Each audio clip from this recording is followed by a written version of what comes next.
Assalamualaikum warahmatullahi wabarakatuh. Kami dari kelompok 4 dengan saya Anggi Adila Putri, NIM A1C41928. Saya Umul Fitriani dengan NIM A1C419088.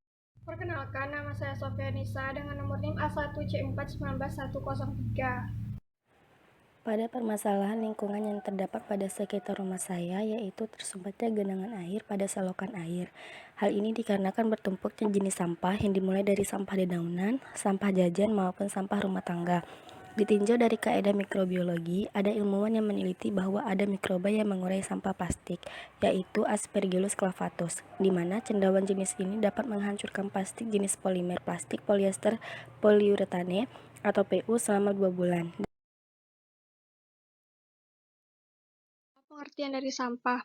Sampah dapat didefinisikan sebagai semua buangan yang dihasilkan dari aktivitas manusia dan hewan berupa padatan yang dibuang karena sudah tidak berguna atau tidak diperlukan lagi. Sedangkan menurut WHO, sampah adalah sesuatu yang tidak digunakan, tidak dipakai, tidak disenangi, atau sesuatu yang dibuang berasal dari kegiatan manusia yang tidak terjadi dengan sendirinya.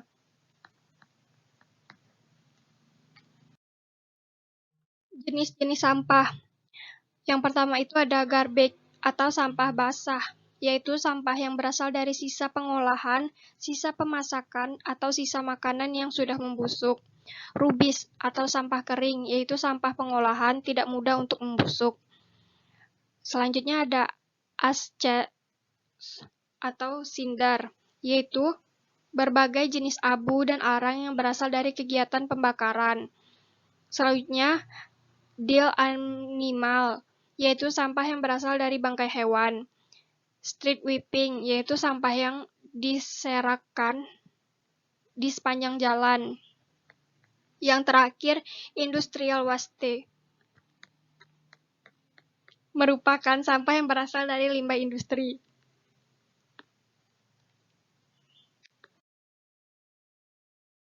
Cara dan teknik pengolahan sampah. Untuk pengolahan sampah dapat terkumpul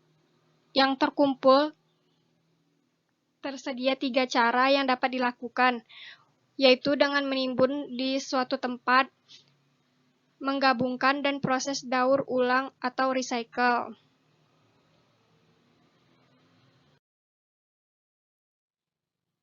Yang pertama, penimbunan. Cara penimbunan sampah yang paling sederhana ialah penimbunan terbuka, yaitu sampah dikumpulkan begitu saja di suatu tempat yang dipilih jauh dari tempat aktivitas masyarakat, sehingga tidak menimbulkan banyak gangguan. Cara penimbunan sampah yang baik adalah dengan cara menimbunkan sampah di bawah tanah atau digunakan untuk mengurung tanah berawa yang kemudian ditutup dengan lapisan tanah. Tetapi cara ini masih menimbulkan masalah seperti pencemaran air tanah yang dapat mempengaruhi air sumur dan air selokan yang dekat dengan sampah tersebut. Menggabungkan. Sampah ini sering dilakukan untuk mengurangi jumlah sampah yang ada. Prosesnya tidak sama dengan membakar sampah begitu saja di tempat terbuka. Sampah yang dibakar dalam dapur khusus pencemaran-pencemaran yang keluar dari hasil pembakaran berupa abu dan bahan-bahan lain yang volumenya tinggal sedikit. Timbunan atau dipendam di tempat yang sudah disediakan. Ada beberapa keuntungan pada proses menggabungkan atau inerasi, di antaranya mengurangi masalah kesehatan yang berhubungan dengan penimbunan sampah, mengurangi volume sampah hingga 80%, kotoran dan sampah dapat dikerjakan bercampur, tidak perlu dipisah-pisah. Sisa pembakaran kecil dan tidak berbau dan mudah ditangani.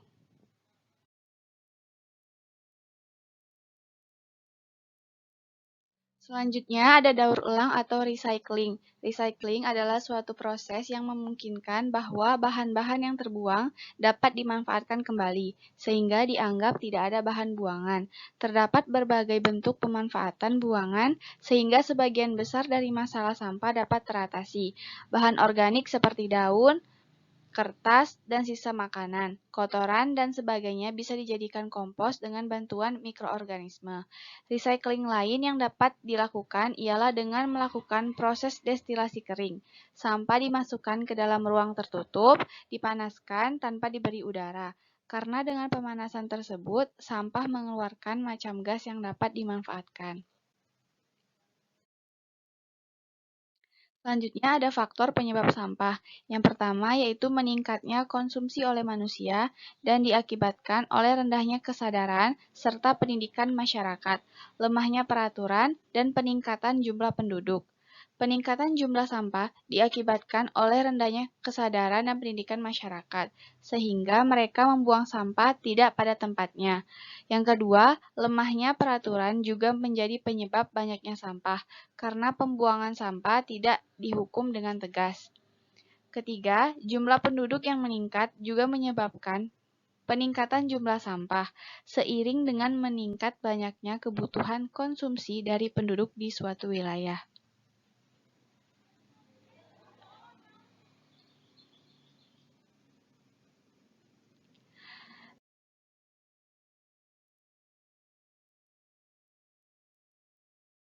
Selanjutnya ada penyebab sumber-sumber sampah. Yang pertama, pemukiman atau rumah tangga. Biasanya, sampah rumah tangga berupa sisa pengolahan makanan, perlengkapan rumah tangga bekas, kertas, kardus, gelas, kain, dan sebagainya.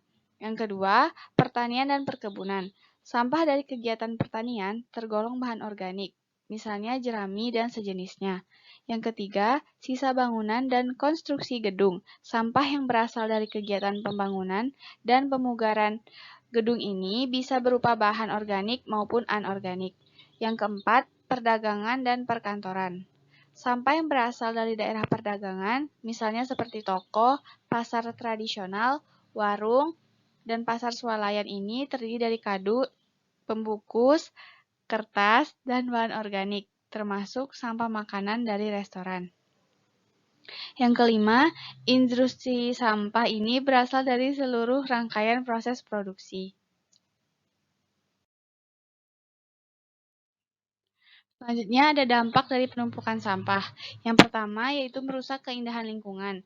Artinya lingkungan menjadi kotor dan bau. Yang kedua, mencemari tanah akibat pembakaran sampah sehingga tanah menjadi tidak subur.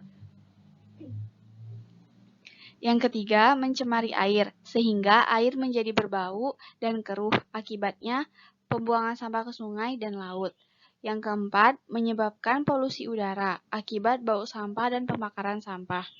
Yang kelima, menyebabkan bencana alam seperti banjir dan longsor di daerah pegunungan.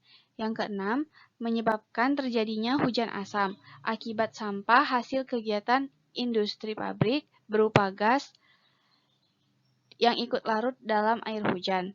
Hujan asam dapat merusak bangunan yang menggunakan logam karena bersifat korosif.